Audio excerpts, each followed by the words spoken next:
સેન્ટ્રલાઇઝેશન banking સિસ્ટમનું થયું તેના પરિણામે આ કાર્યો છે તે ઊભા થયા. એટલા માટે અહીંયા આ કોર બેન્કિંગના કાર્યો ઓળખવામાં આવે છે, જેને વ્યાપારી બેંકોના બિન પ્રણાલીગત કાર્યો પણ ઓળખવામાં આવે છે. એટલે પરીક્ષામાં આપણે આ બરોબર યાદ રાખશું. હવે આ સેન્ટ્રલાઇઝેશન આવવાના પરિણામે બરોબર એક કેન્દ્રીકરણ ડેટા ઊભો થવાના પરિણામે અહીંયા આપણે ગ્રાહકને ઘણી સુવિધાઓ છે તે ઉપલબ્ધ થઈ. તેવાની આપણે જે મુખ્ય સુવિધાઓ છે તે જોઈ શકીએ કે એટીએમની સુવિધા, બરોબર, એટલે કે ગમે ત્યાં ગમે તે બેંકનું એટીએમ કાર્ડ અને તેમાં ખાતામાં પૈસા અથવા નાણાં હોય તો સરકાર અથવા રિઝર્વ બેંકના નિયમો મુજબ બેંકોના જે કાર્યો છે તેમાંથી આપણે બરોબર નાણાં છે તે ઉપાડી શકીએ છીએ. આ ઉપરાંત ઇન્ટરનેટ બેન્કિંગ ફેસિલિટી, અત્યારે બેઠા બેઠા મારે ક્યાંય જવું નથી, બરોબર, લોકડાઉનના સમયમાં, આમ છતાં મારે કોઈને પેમેન્ટ ટ્રાન્સફર કરવું છે તો ઓનલાઈન હું નિફ્ટ કરી શકીશ, આરટીજીએસ કરી શકીશ. તો આ બધી જે સુવિધાઓ ઉપલબ્ધ થઈ તેમાં કોર બેન્કિંગ સિસ્ટમ છે તેના પરિણામે આ શક્ય બન્યું. આ ઉપરાંત દુર્લભ વિસ્તારો સાથે આપણે નવી ટેકનોલોજી સાથે જોડાયા. અહીંયા આપણે બેઠા લેહમાં કોઈ ઔદ્યોગિક પાર્ટી અથવા આપણા સગા સંબંધીઓને પૈસા ટ્રાન્સફર કરવા હોય અથવા લેવા હોય તો પણ આપણે આ કેન્દ્રીય ડેટા કેન્દ્રના પરિણામે, આ કોર સિસ્ટમના બેન્કિંગની સુવિધાના પરિણામે આ લાભ છે તે આપણે મેળવી શકીએ છીએ. એટલે કે આ નવી ટેકનોલોજીના પરિણામે સેન્ટ્રલ ડેટા સેન્ટર એટલે કે સીડીસીના પરિણામે, જેને ઇંગ્લિશમાં સીડીસી એટલે કે ઇન્ફોર્મેશન ટેકનોલોજીકલ આ યુગમાં સેન્ટ્રલ ડેટા સિસ્ટમ નિર્ધારિત થઈ અને તેના પરિણામે બેંકમાં ક્ષેત્રમાં એક ક્રાંતિ થઈ. અને આ ક્રાંતિના લાભો છે તે નાનામાં નાના નાગરિકો સુધી અને સૌથી વધુ ઇકોનોમિકલ મોટા ઉદ્યોગો સુધી આ કાર્યો છે તે બેંકના વિસ્તૃત થયા છે. હવે આ જે નવી અથવા જે કોર બેન્કિંગ સુવિધા છે શું તેને આપણે જોઈ લઈએ. તો કે કોર બેન્કિંગ જે સુવિધા છે એક કેન્દ્રીય ડેટા કેન્દ્ર છે. એને આપણે જોવું હોય તેમ જોઈ શકાય તો આ કેન્દ્રીય ડેટા કેન્દ્ર છે એટલે કે એક સેન્ટ્રલાઇઝ સેન્ટર છે. આ સેન્ટર સાથે બરોબર બેંકના જે જુદા જુદા એકમો છે તે ઇન્ટરનેટના માધ્યમ સાથે જોડી દેવામાં આવે. તેમાં જોઈએ તો એક ટ્રોલ બેન્કિંગ છે તે એની સાથે જોડી દીધું, બીજું એની સાથે એટીએમ છે તેને જોડી દીધું. આ ઉપરાંત દેશની સરકાર માન્ય અથવા રિઝર્વ બેંક માન્ય જેટલી શાખાઓ છે તેને એની સાથે જોડી દીધું. સાથોસાથ બધા જ પ્રકારની વસ્તુ ઓપરેશન કેન્દ્રો, જેને આપણે SOC તરીકે ઓળખીએ છીએ, એ બધા કેન્દ્રોને એની સાથે જોડી દીધા. એ કેન્દ્રો એને પણ અંદરો અંદર જોડી દીધા, શાખાઓ અને કેન્દ્રોને.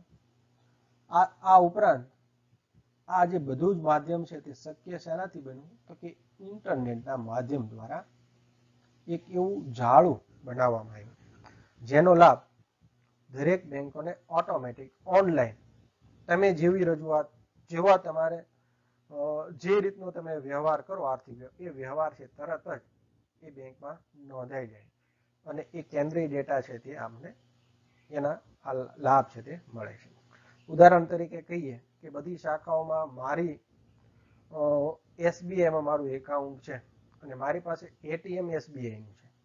હવે એમાંથી મારે 10,000 રૂપિયા ઉપાડવા છે તો મારે SBI શાખામાં જવાનું નથી, બરોબર. મને જો મારી નજીકનું કોઈ પણ એટીએમ કેન્દ્ર હોય ત્યાં જઈ બરોબર એ એટીએમ કેન્દ્રમાંથી હું નાણાં ઉપાડીશ, બરોબર, 10,000 રૂપિયા, બરોબર. એ એટીએમ HDFCનું છે, બરોબર. એ નાણાં જે ઉપાડીશ એટલે એ તરત પૂછશે તમારો પાસવર્ડ કયો, બરોબર. એ પાસવર્ડ એન્ટર કરશું એટલે ઓટોમેટિક એ છે તે આપણી શાખાને, બરોબર, એટલે કે અહીંયા કેન્દ્રીય ડેટામાં જશે, કેન્દ્રીય ડેટા આપણી શાખામાં જશે અને બીજું છે તે HDFCના એકાઉન્ટમાં જશે.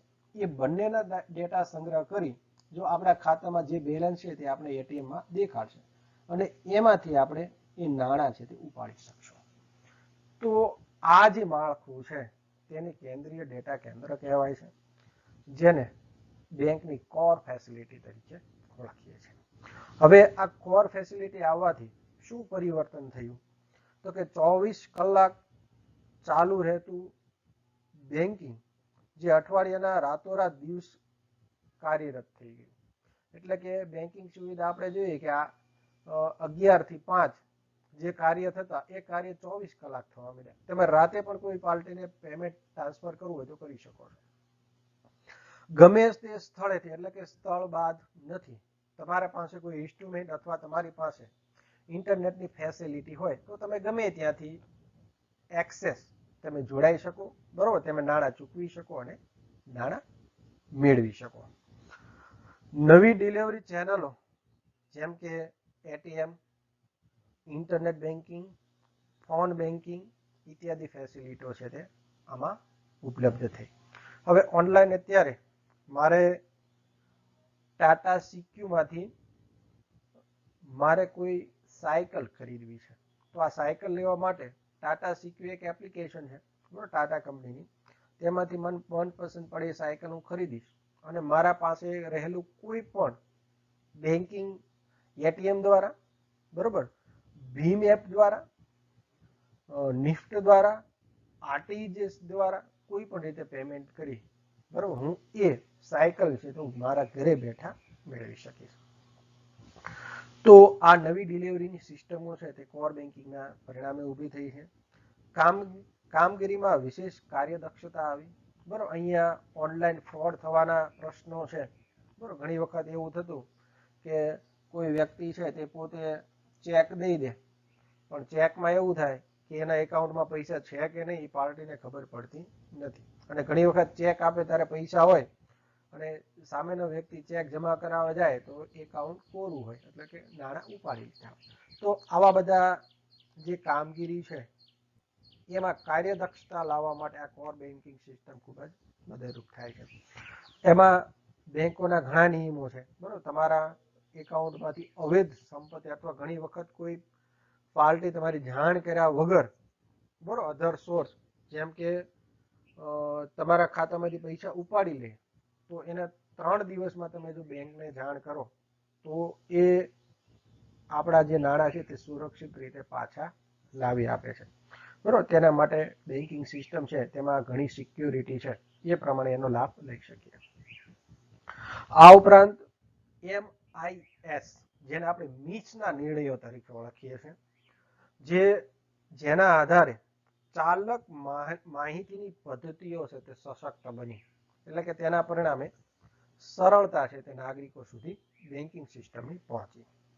આ ઉપરાંત વ્યૂહરચનાની દ્રષ્ટિએ ખાસ ક્ષેત્રો જેવા કે વ્યાપારિક નાણાકીય ક્ષેત્રો, વહીવટી, ટ્રેઝરી લક્ષી કાર્યો છે તે વધુ સુઘડ અને ઝડપી બન્યા અને ઓનલાઈન ગમે ત્યારે કોઈ પણ વ્યક્તિનું છે તમે ટ્રાન્ઝેક્શન છે તે બેંક એકાઉન્ટ દ્વારા અથવા સેન્ટ્રલાઇઝ કેન્દ્ર ડેટા કેન્દ્ર દ્વારા તમે જાણી શકો છો. કોર બેન્કિંગનું આ માળખું છે તે અહીંયા આપણે, બરોબર, એક સંજ્ઞાના સ્વરૂપમાં મેં તમને સમજાવ્યું કે ડેટા કેન્દ્ર છે તે ટોલ બેન્કિંગ, એટીએમ, બેંકોની જુદી જુદી શાખાઓ, તેની પેટા શાખાઓ સાથે ઇન્ટરનેટના માધ્યમ દ્વારા જોડાયેલા છે. તો આ બેંકોના અથવા આ કોર ફેસિલિટીના પરિણામે બેંકને કયા કયા પ્રકારના કાર્યો અથવા વિશિષ્ટ પ્રકારની કામગીરી કરી શકે છે તેની આપણે હવે વિગતે ચર્ચા કરીએ. હવે બધા મિત્રોને આપણે ગઈકાલે તેની આંશિક જાણકારી છે તે આપણે પહોંચાડી. એમાં પહેલું છે સેફ ડિપોઝિટ વોલ્ટનું કાર્ય. હવે સેફ ડિપોઝિટ વોલ્ટ આ શબ્દ તમે સાંભળ્યો છે. હવે સેફ ડિપોઝિટ વોલ્ટ છે શું? તો કે બેંકની જુદી જુદી શાખાઓ દ્વારા, સમજો મિત્રો, બેંકની જુદી જુદી શાખાઓ દ્વારા એક સ્ટ્રોંગ રૂમ બનાવવામાં આવે. સ્ટ્રોંગ રૂમ એટલે એવો સુરક્ષિત રૂમ કે જેમાં જુદા જુદા ખાનાઓ છે તે આપેલા હોય, જેને આપણે વોલ્ટ એવું એને ઓળખીએ છીએ. હવે આ સ્ટ્રોંગ રૂમમાં જેને આપણે સમજવા માટે લોકર સિસ્ટમ છે તે પણ આપણે કહી શકીએ. એટલે કે બેંકો દ્વારા આ લોકર સિસ્ટમ છે જેને આપણે સેફ ડિપોઝિટ વોલ્ટ તરીકે ઓળખીએ છીએ. હવે આ વોલ્ટ છે તે જુદા જુદા પ્રકારના બેંકો વાઇઝ, બરોબર, તેના આકારો જુદા હોય, તેને માટેની ફેસિલિટી જુદી હોય, કે તે વાર્ષિક ભાડેથી આપણને ઊભું અથવા આ વોલ્ટની સેવા મળે છે. હવે તેના માટે એક સરળ ફોર્મ હોય છે, તેમાં આપણે એક નમૂનાની સહી કરવાની હોય છે, લોકર ખોલ્યાની તારીખ હોય છે, તેમાં એક સમય નાખવામાં આવે છે. આ ઉપરાંત આપણે વારસદાર નક્કી કરવાનો હોય છે. માની લો કે કોઈ દુર્ઘટના બને તો ભવિષ્યમાં આ લોકર કોને ખોલવા દેવું એ આ સેફ ડિપોઝિટ વોલ્ટના ફોર્મમાં આવે છે. હવે સેફ ડિપોઝિટ વોલ્ટ છે તે એક પ્રકારનું સુરક્ષિત ખાનું છે જેને આપણે લોકર કહીએ. આની બે ચાવીઓ હોય છે, એક ચાવી આપણી પાસે હોય, એક બેંક વાળા પાસે. એટલે કે બે ચાવી એ લોકરને લાગે તો જ એ ખાનું ખુલે. અને આમાં આપણા કિંમતી વસ્તુઓ જેમ કે ઘરેણાઓ છે, રોકડ નાણું છે, કિંમતી દસ્તાવેજો છે, આ જોખમી જે વસ્તુઓ છે, બરોબર, તે આપણે સેફ ડિપોઝિટ વોલ્ટમાં રાખી શકીએ. અને આ સેફ ડિપોઝિટ વોલ્ટ છે તેમાં, બરોબર મિત્રો, સમજો કે એના માટે એક વાર્ષિક ફી હોય છે. એ ફી ભરી આપણે આ કોઈ પણ બેંકમાં જે જુદી જુદી સેફ વોલ્ટની ફેસિલિટી હોય તેમાં આપણે મેળવી શકીએ છીએ. એટલે કે બધા જ મિત્રો આ સેફ ડિપોઝિટ વોલ્ટના કાર્ય વિશે બધા જાણતા હશો. એટલે તેની જે સિસ્ટમ છે તે આપણે સ્પષ્ટ રીતે જોઈ શકીએ છીએ. હવે આ કામ છે તે બિન પ્રણાલીગત છે, બરોબર. દરેક બેંક આ કામ આપશે જ એવી ગેરંટી નથી.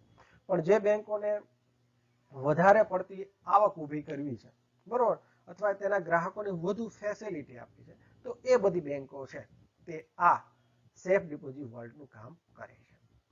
તો મિત્રો, તમને આ સેફ ડિપોઝિટ વોલ્ટનું બિન પ્રણાલીગત બેંકનું કાર્ય તમને સમજાણું છે. ત્યાર પછીનું કાર્ય છે સેફ કસ્ટડીની સેવા. બરોબર મિત્રો, સમજો, સેફ ડિપોઝિટ વોલ્ટ અને સેફ કસ્ટડીની સેવા બંને જુદી જુદી છે. હવે સેફ ડિપોઝિટ વોલ્ટ છે તે એક પ્રકારનું લોકર છે, જ્યારે સેફ કસ્ટડીની સેવા છે તેમાં આપણી જે કિંમતી ચીજ વસ્તુઓ છે જેમ કે ઘરેણા, જવાહરાત, દસ્તાવેજો, ટ્રસ્ટ ડીડ વગેરે સલામત રીતે સાચવવા માટે આપણે બેંકો દ્વારા એક સ્ટ્રોંગ રૂમ અથવા એક તિજોરીઓ બનાવેલી હોય છે. અને આ તિજોરીની સેવા તેઓ સેફ કસ્ટડી તરીકે આપે છે. પરંતુ જે સેફ ડિપોઝિટ વોલ્ટમાં આપણે આ બધી વસ્તુ આપણે જાતે જ મૂકી શકીએ છીએ. અને જાતે આપણે બેંકના નિયમ મુજબ અથવા બેંકના સમયગાળા દરમિયાન આપણે જાતે દરરોજ ગમે તેટલી વખત મૂકી પણ શકીએ અને લઈ શકીએ. જ્યારે સેફ કસ્ટડી છે તે આપણે મૂકેલા દસ્તાવેજો છે એ ચોક્કસ પેટીમાં પેક કરવામાં આવે છે, બરોબર. અને એ પેક કર્યા પછી આપણે જેને સીલ કરવામાં આવે છે, એટલે કે તેને સીલબદ્ધ કરવામાં આવે છે. અને સીલબદ્ધ કર્યા પછી એ આપણે બેંકને જમા કરાવવાના હોય છે. અને તેના માટેનું એક નિશ્ચિત ફોર્મ હોય છે. એ ફોર્મ ફિલઅપ કરી, બરોબર, આપણી જે ચીજ વસ્તુઓ છે તે બેંકને સુપ્રત કરીએ છીએ. અને બેંક છે એ તેની સેફ કસ્ટડીમાં, એટલે કે પોતાની જવાબદારી તે સાચવી રાખે છે. અને આ સેફ કસ્ટડીની સેવા છે તેના માટે પણ તેઓ છે તેનું વળતર સ્વરૂપ, બરોબર, નાણું અથવા તે ચોક્કસ કિંમત તેની હોય છે, બરોબર. વાર્ષિક તેના માટેના નિયમો બધી બેંકો માટે જુદા જુદા હોય છે. એ રીતે તેનું વળતર લેતા હોય છે.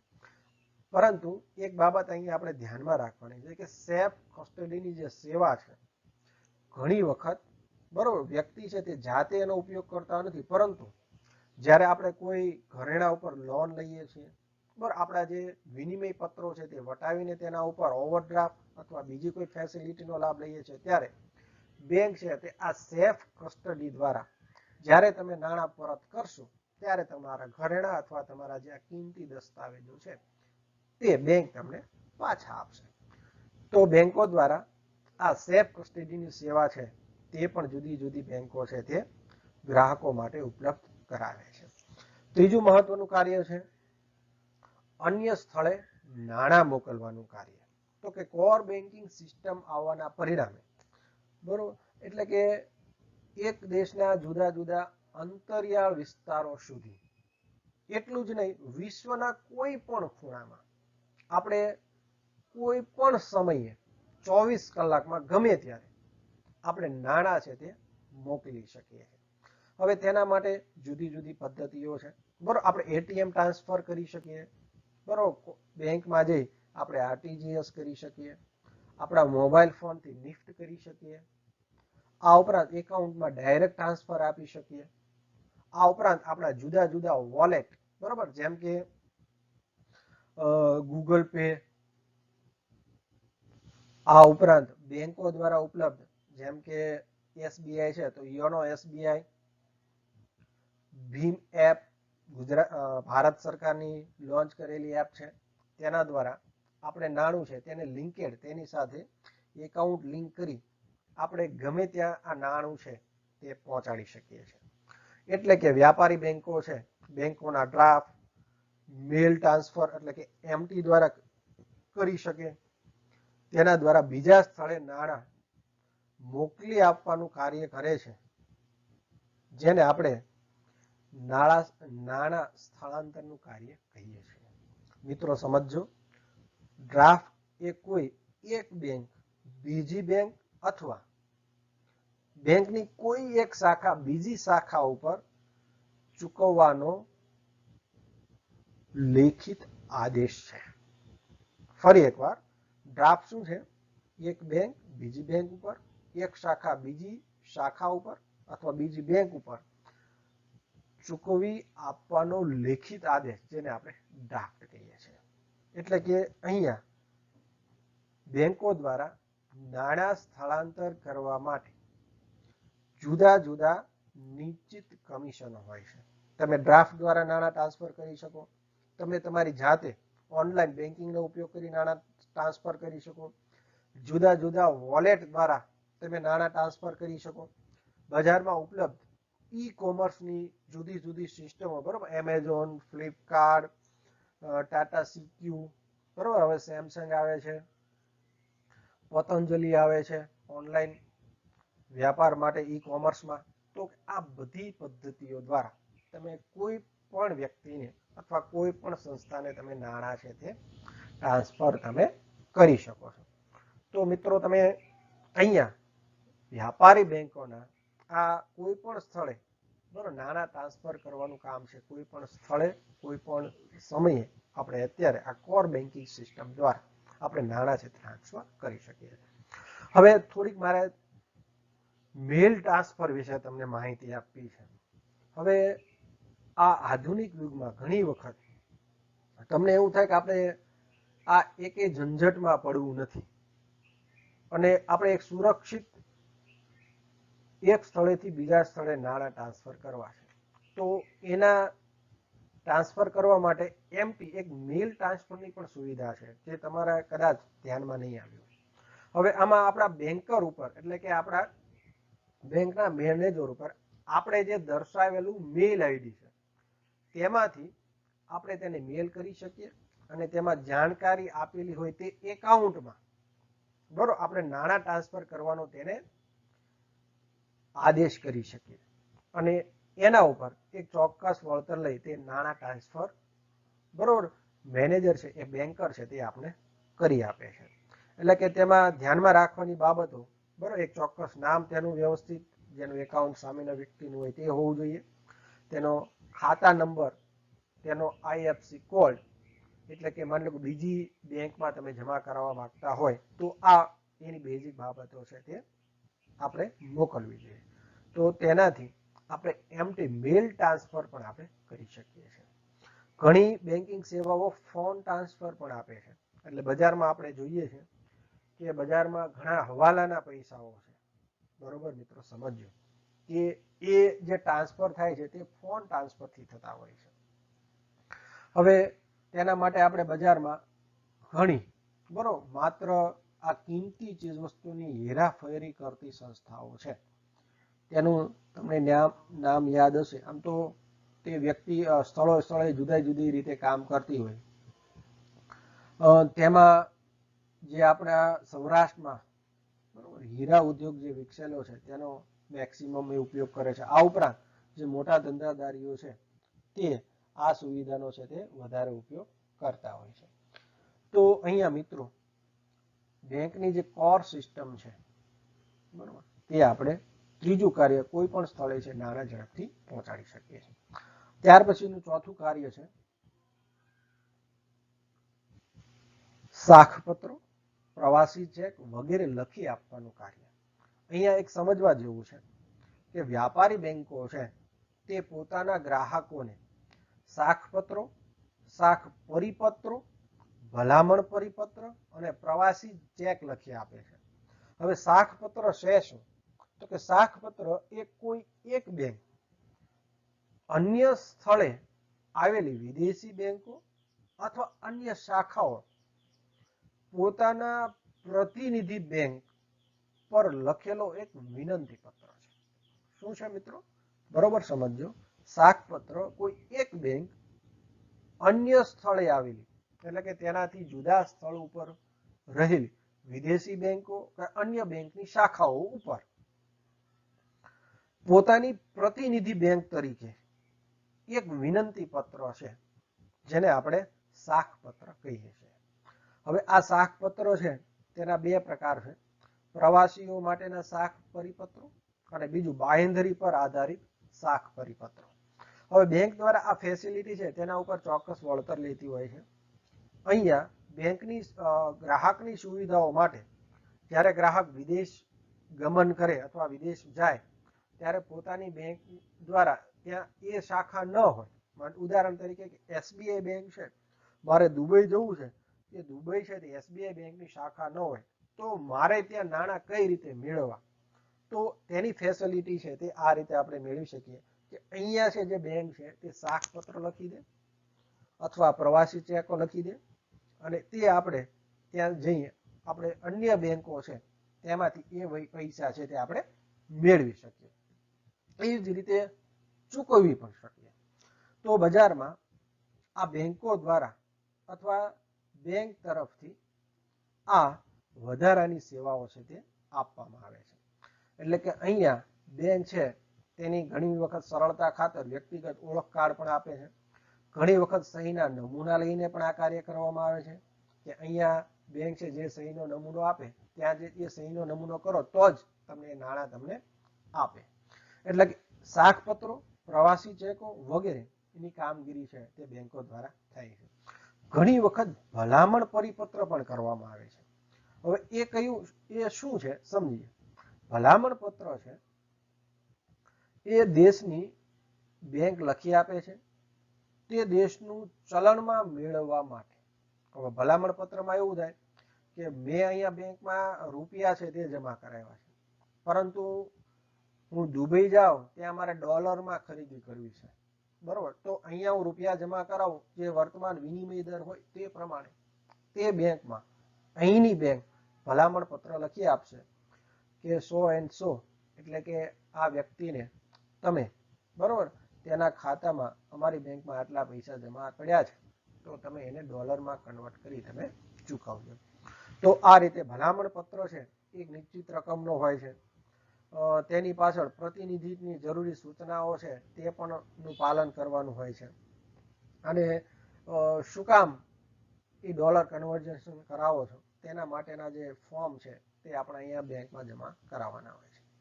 આ ઉપરાંત પ્રવાસી ચેક છે, બરાબર, એક સમયમાં જ્યારે બેંકની શરૂઆતના સમયગાળામાં જોઈએ તો બેંકનું આ એક સુરક્ષિત નાણાં હેરફેરનું કારણ હતું કે જ્યારે લોકો પ્રવાસ કરે છે ત્યારે નાણાં સાચવવાની ઘણી મુશ્કેલી થાય છે અને ત્યારે આ બેન્કિંગ સિસ્ટમ એટલી બધી વિકસિત પણ ન હતી, બરાબર, ઇન્ટરનેટ બેન્કિંગનો એટલો બધો જમાનો ન હતો. ત્યારે આ પ્રવાસી બેંક છે તે લોકોના નાણાંને સુરક્ષિત રીતે પોતે પ્રવાસ કરી શકે એ માટે આ પ્રવાસી ચેકનો છે તે ઉપયોગ થતો.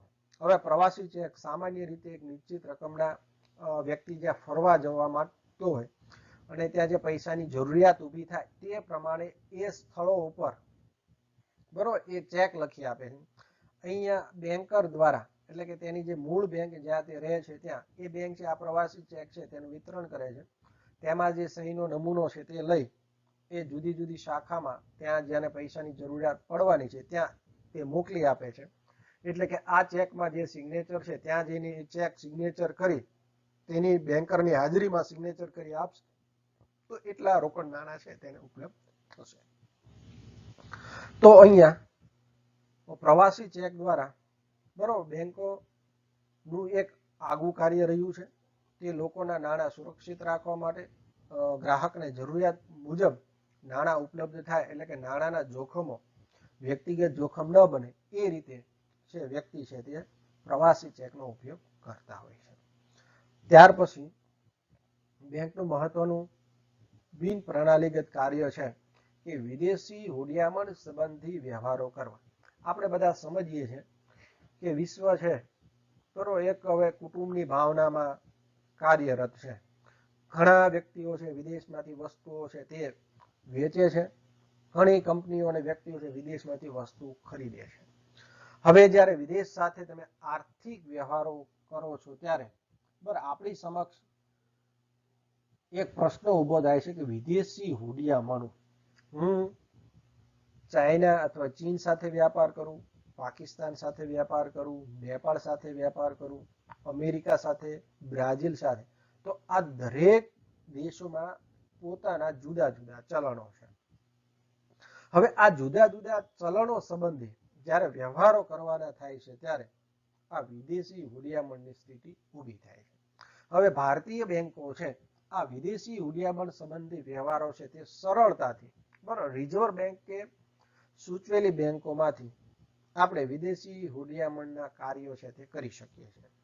હવે બેંકના કામકાજ સમય દરમિયાન એટલે કે તેના સમયગાળા દરમિયાન આપણે જે આર્થિક લેવડ દેવડો છે તે આપણે નિકાસ વ્યવહાર હોય અથવા આયાત વ્યવહાર હોય તો તેમાં અહીંયા વિદેશી હુંડિયામણ માટે બેંકો છે તે આપણે મદદરૂપ થાય છે. તેમાં ખાસ જોઈએ તો કે પેકિંગ માટે શાખ આપીને બરોબર જે જુદી જુદી જો ધંધાદારીઓ છે તે પેકિંગ દરમિયાન એટલે કે વસ્તુ છે તે નિકાસ કરે છે તેમાં શાખ આપીને એટલે કે તેને ક્રેડિટ આપે, રોકડ સહાય આપે બેંક. માની લો ઘણી વખત આર્થિક વ્યવહાર મારે ડોલરમાં વિદેશમાંથી વસ્તુ લેવી તો એ બેંકે જ આપણે ડોલર આપી દે તો આપણે સીધો તેની સાથે આર્થિક વ્યવહાર કરી શકીએ. લેણા બિલ હુંડીઓ સામે ધિરાણ આપીને ઘણી વખત મારો ચેક છે 1 મહિને પાકતો હોય પરંતુ મને પૈસા તાત્કાલિક જરૂરિયાત હોય તો બેંક છે એ એક મહિનાનો સમય છે તે પોતે સામાન્ય વ્યક્તિને છે તે નાણાં ચૂકવી આપે બરોબર. જે તેના ઉપર જે કંઈ આર્થિક લાભ અથવા જે કંઈ ચૂકવણી કરવી પડે બરોબર જે કંઈ ફી ભરવી પડે એ ભરી તે વટાવી આપે છે. નિકાસ હુંડી વટાવી આપે છે એટલે કે નિકાસ દ્વારા જે કંઈ હુંડિયામણ પ્રાપ્ત થયું માની લો કે મારી બેંકમાં છે તે $1000 જમા થયા તો આ $1000 મારે હવે ભારતના બજારમાં વાપરવા છે તો રૂપિયાની જરૂર પડે તો બેંક છે તેને ડોલરના જે વર્તમાન ચલણ વિનિમય દર છે તે મુજબ તેની ગણતરી કરી આપણે તે નાણાં છે તે મેળવી શકીએ. હુંડિયામણ ઉપર અંકુશ બાબતની જરૂરિયાત વિવિધ માર્ગદર્શનો આપે છે. એટલે ઘણી વખત આર્થિક વ્યવહારો માટે અન્ય દેશો સાથે જ્યારે વ્યાપાર કરીએ છીએ ત્યારે ઘણી મુશ્કેલીઓ ઊભી થતી હોય છે. તેનું યોગ્ય માર્ગદર્શન છે તે ધંધાદારીઓને આપે છે. આ ઉપરાંત વિદેશમાંથી જ્યારે માલ વહન થતો હોય ત્યારે તેમાં થતી જકાતોની કાપણી છે બરોબર બધા રાષ્ટ્રોની જુદી જુદી નીતિઓ હોય તો તે પ્રમાણે પણ બેંક છે તે આપણે હુંડિયામણ માટે તેના તજજ્ઞ કર્મચારીઓ દ્વારા એ માર્ગદર્શન પૂરું પાડે છે અને તેના દ્વારા તે યોગ્ય નફો અથવા યોગ્ય છે તે ફી તે લેતા હોય છે. ત્યાર પછી છઠ્ઠું મહત્વનું કાર્ય છે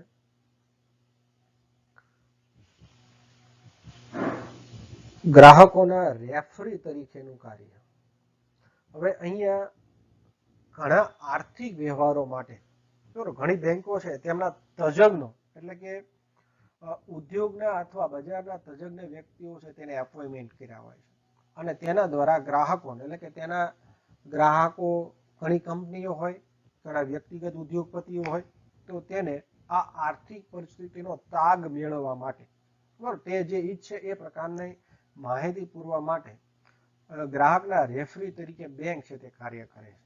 હવે એમાં કેવા પ્રકારનું કાર્ય થતું હોય એ પણ સમજી લઈએ. તો કે ગ્રાહકો છે તે આર્થિક પરિસ્થિતિ એટલે કે તે ગ્રાહકની અથવા તે બેંકમાં રહેલા કંપનીની આર્થિક સ્થિતિ કેવી છે એટલે તેની આવક જાવકનું સર્વેયું કાઢી આપે, ધંધાદારીની શાખ નક્કી કરી આપે, તેની સદ્ધરતા કેટલી છે, તે નફાકારકતા તે વર્ષે કેટલું ટર્નઓવર કરે છે, એમાં કેટલો તેનો નફો છે.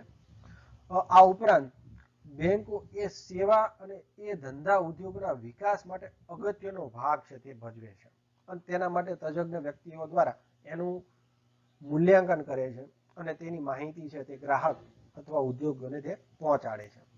એટલે કે અહીંયા બેંકો દ્વારા ગ્રાહકને અપાતી આ માહિતી બરોબર હકીકતો પર આધારિત હોય છે એટલે કે વધુ વિશ્વનીય વિશ્વાસપાત્ર હોય છે અને સાથોસાથ એ શાખામાં થતા વ્યવહારો બરોબર ઇન્ટરનેટ બેન્કિંગની સાથે તે બીજી બેંકો સાથેના કેવા વ્યવહારો છે તેનું પણ સર્વેયું છે તે બેંક દ્વારા જાણવા મળે છે. એટલા માટે ગ્રાહકોના એક રેફરી તરીકેનું કાર્ય છે.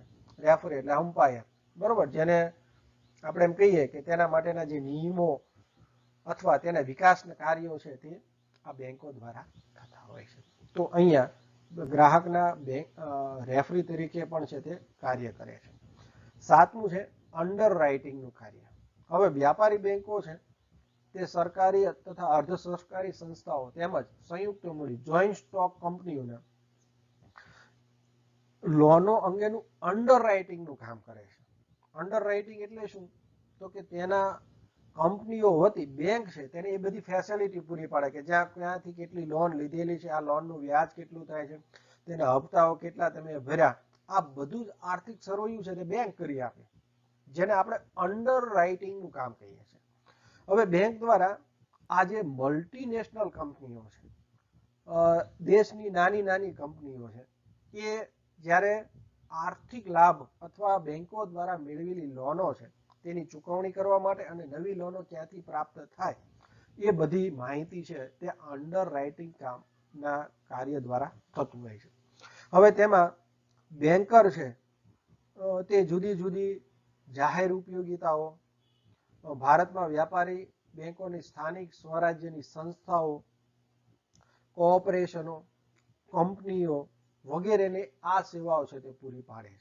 આ ઉપરાંત બેન્કર અંડર રાઇટિંગ તરીકે શેર દલાલો સાથે અથવા પોતે જ શેર દલાલીનું કામ કરીને બરોબર શેરની ખરીદી અને વેચાણનું પણ કાર્ય કરે છે. તો અહીંયા જ્યારે ગ્રાહક માટે તે અંડર રાઇટિંગનું એટલે કે ગ્રાહક વતીના કાર્યો છે તે બેંક દ્વારા થતા હોય છે, જેને આપણે અંડર રાઇટિંગનું કાર્ય તરીકે ઓળખીએ છીએ. ત્યાર પછી મિત્રો મૂડીરોકાણ અંગે સલાહ આપવાનું કાર્ય. હવે બેંકો છે ઘણી વિકસિત બેંકો છે તે ઉદ્યોગદારીઓને બરોબર માર્ગદર્શન પૂરું પાડે છે.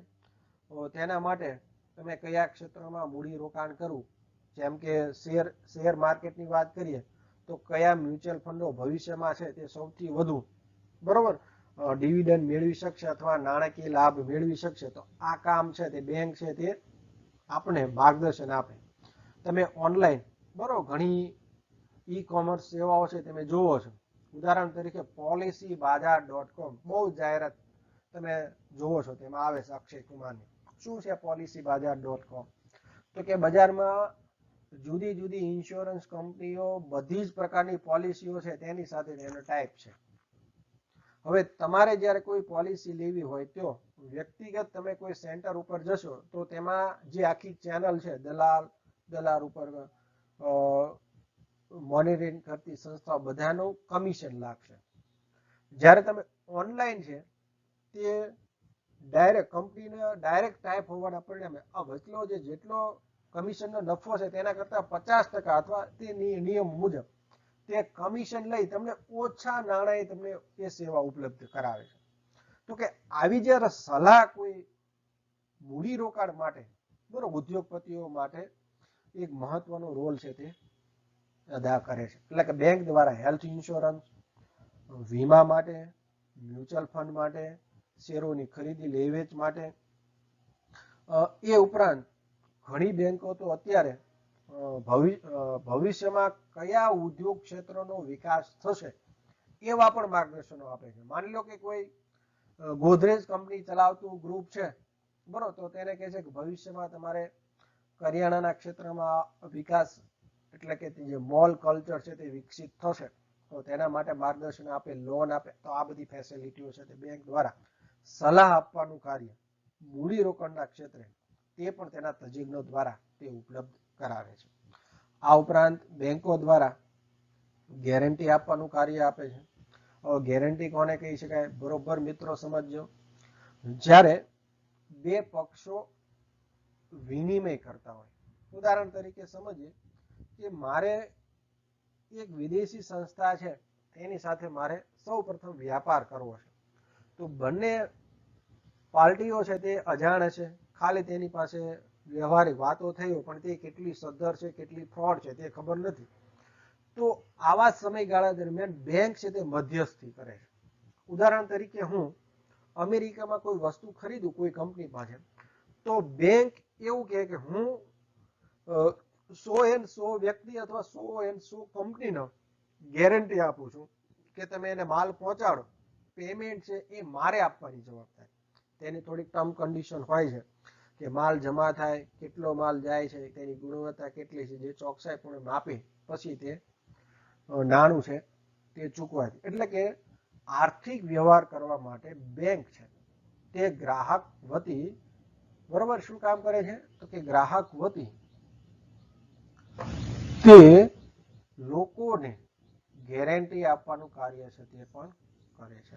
તો મિત્રો બરોબર સમજો કે અહીંયા બેંક છે તે ગ્રાહક માટે, વ્યાપારી પેઢીઓ માટે, કોઓપરેટિવ સંસ્થાઓ માટે એક ગેરંટી, એક કરાર સાથે, બરોબર, આર્થિક વ્યવહારો વધે તેના માટેના કાર્ય છે તે કરે છે. તેના માટે એ જવાબદારી બદલ, બરોબર, ગ્રાહક છે ઘણી વખત બેંક સાથે ટાઈપ કરી, બરોબર, તેના નફામાં સહભાગી બને. એ બેંકો સાથેના જુદા જુદા વ્યવહારો છે. પરંતુ બેંક છે એક આ ગેરંટી આપવાનું કાર્યથી આંતરરાષ્ટ્રીય વ્યાપાર છે તે સરળતાથી થઈ શકે છે. ત્યાર પછી વ્યાપાર અને ઉદ્યોગ વિશેના આંકડાઓ ઉપલબ્ધ કરાવે. હું માની લો કે તમારે ઘણી બેંકો છે તેના જનરલ, બરોબર, તેના જેમ આપણે ન્યૂઝપેપર બહાર પડે તેમ તેના બુલેટિન બહાર પડે અને તેમાં જુદી જુદી સક્સેસ કંપનીઓ છે તેના ડેટા બહાર પાડે કે તેની તે ઉદ્યોગમાં મૂડીરોકાણ કેટલું થયું, એફડીઆઈ કેટલું આવ્યું, બરોબર, ફોરેન ડાયરેક્ટ ઇન્વેસ્ટમેન્ટ કેટલું, તે કેટલો નફો મળ્યો. આ બધી આંકડાકીય માહિતી ભેગી કરવાનું કામ પણ બેંકો કરે છે અને તેનો લાભ તેના ગ્રાહકો અને તેની પેઢીઓ જે તેમાં જોઈન્ટ છે તેને પહોંચાડે છે. તો અહીંયા આ વ્યાપાર અને ઉદ્યોગો માટે, બરોબર, આંકડાકીય વિશ્લેષણો કરી આપવાનું એક આગવું કાર્ય છે તે જોવા મળે છે. ત્યાર પછી પાર્ટિસિપેટિંગ સર્ટિફિકેટ કાઢી આપવા માટે, જેને આપણે પી સર્ટિફિકેટ પણ કહીએ છીએ. શું છે આ પી સર્ટિફિકેટ? સમજીએ. મૂડીરોકાણ કરતા લોકો માટે ટૂંકા ગાળા ઊંચું વળતર મેળવી આપવા માટે ભારતમાં વિદેશી બેંકોએ પાર્ટિસિપેટિંગ સર્ટિફિકેટ સ્કીમ શરૂ કરી, જેને આપણે પી સર્ટિફિકેટ તરીકે ઓળખીએ છીએ. શું છે આ? તો કે વિદેશી બેંકોમાં ભારતીય બેંકોમાં રોકાણ કરવા માટે સૌથી વધુ વળતર મળે એવા રોકાણ હેતુએ તે પી સર્ટિફિકેટ કાઢી આપે છે, જે વાસ્તવમાં થાપણ સર્ટિફિકેટ છે. એટલે કે આપણે જે રોકડ નાણું જમા કરાવીએ, જે આપણે થાપણ બેંકમાં સિલેક્ટ જમા થાય એ રીતનું પી સર્ટિફિકેટ કાઢી આપે. અને આ પી સર્ટિફિકેટની શરૂઆત સૌ પ્રથમ ન્યુયોર્ક નેશનલ સિટી બેંકે કરેલી. આ યાદ રાખજો, ટૂંકા પ્રશ્નમાં પૂછાઈ શકે કે પી સર્ટિફિકેટ કાઢવાની શરૂઆત ન્યુયોર્કની નેશનલ સિટી બેંકે શરૂ કરી.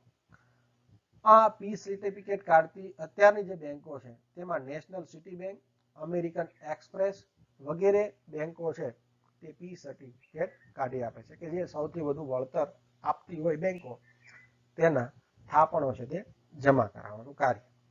ત્યાર પછી મર્ચન્ટ બેન્કિંગ કાર્ય. બધા મિત્રોને મર્ચન્ટ બેન્કિંગ વિશે ખ્યાલ હશે. ભારતમાં સૌ પ્રથમ સ્ટેટ બેંક ઓફ ઇન્ડિયા દ્વારા મર્ચન્ટ બેન્કિંગની શરૂઆત થયેલી. તો આ યાદ રાખજો, મર્ચન્ટ બેન્કિંગની શરૂઆત ભારતમાં કઈ બેંકે કરેલી છે? તો કે સ્ટેટ બેંક ઓફ ઇન્ડિયા. જેને આપણે SBI બેંક તરીકે ઓળખીએ છીએ. હવે મર્ચન્ટ બેન્કિંગ છે શું?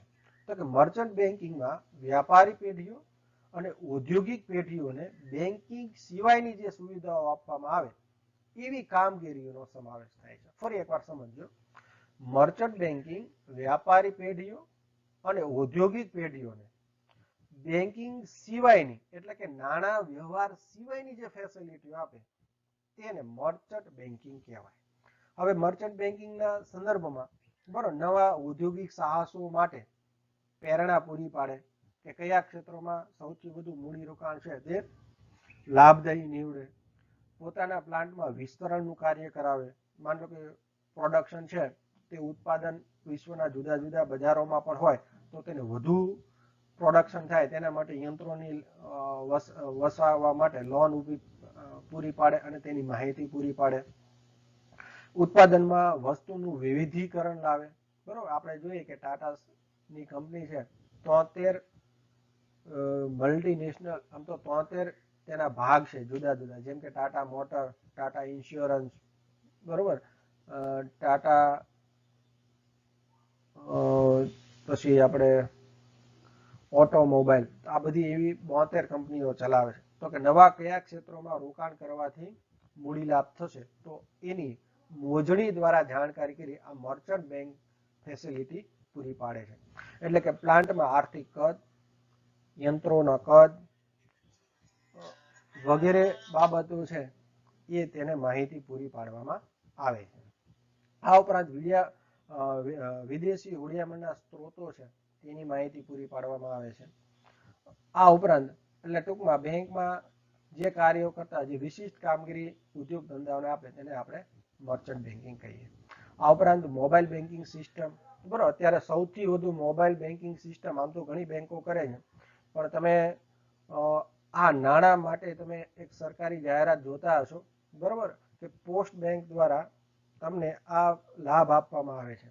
એટલે કે પોસ્ટનો કોઈ અધિકારી છે તે મોબાઈલમાં એપ લઈને આવે, તમારા ફિંગરથી, બરોબર, જેને આધાર કાર્ડ સાથે લિંકેડ કરેલું હોય તો તમે કોઈ પણ બેંકના નાણાં છે તમે ટ્રાન્સફર કરી શકો.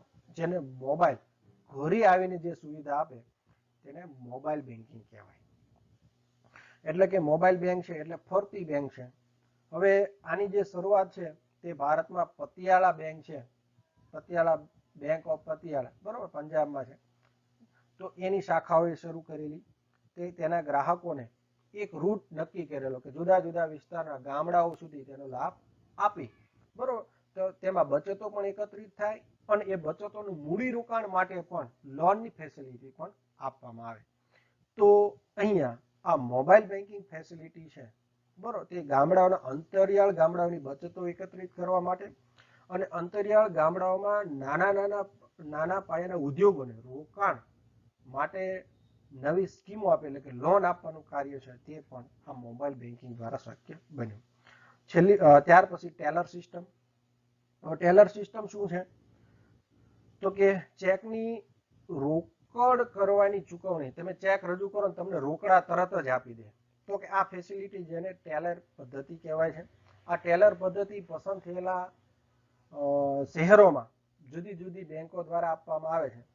એટલે કે તમારો ચેક છે બીજા દિવસે 24 કલાકે જમા થાય એ ઝંઝટમાં પડ્યા વગર તમે જેવો ચેક રજૂ કરો તરત જ તમને રોકડ નાણું અથવા તમારા ખાતામાં જમા આપે, તેને આપણે ટેલર સિસ્ટમ કહીએ છીએ. તે પણ બેંકની એક આ જુદી જુદી શાખાઓ છે તે આપણને તેમાં એ કાર્ય થતું જોવા મળે છે. છેલ્લું કાર્ય છે કોરસ્પોન્ડન્ટ બેન્કિંગ સેવા.